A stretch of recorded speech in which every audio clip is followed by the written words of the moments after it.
মানুষ শুধু মনে করে নামাজ রোজা হজ যাকাতই শুধু ইবাদত না, ইবাদত হচ্ছে জীবনের সকল ক্ষেত্রে গোলামিটা হতে হবে আল্লাহ পাকের সব জায়গায়।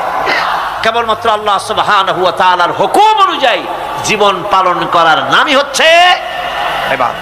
তার অর্থ হলো জীবনের সমস্ত কাজটাই হলো ইবাদত হবে যদি মুসলমান আল্লাহর হুকুম মাফিক তার জীবনকে পরিচালনা করে।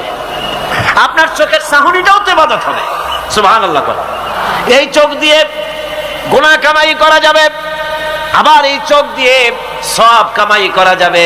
যদি কোনো সন্তান তার মা বাবার দিকে ভক্তির নজরে মহব্বতের নজরে যদি তাকায়, নবীজি বলেছেন একটা কবুল নফল হজের সওয়াব আমলনামায় লেখা যাবে।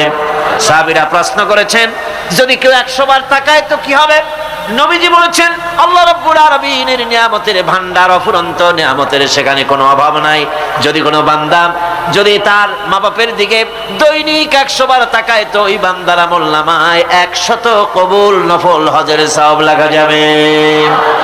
তাহলে দেখা গেল চোখের চাহনি আপনার ইবাদত, আপনার ঘুম ইবাদত, আপনার চাকরি ইবাদত, আপনার ব্যবসা বাণিজ্য ইবাদত।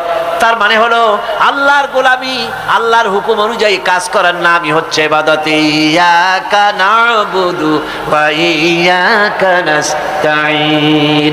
আল্লাহ তাআলা একমাত্র তোমার গোলামি করি, তোমারই আনুগত্য করি, তুমি ছাড়া কারো গোলামি করি না।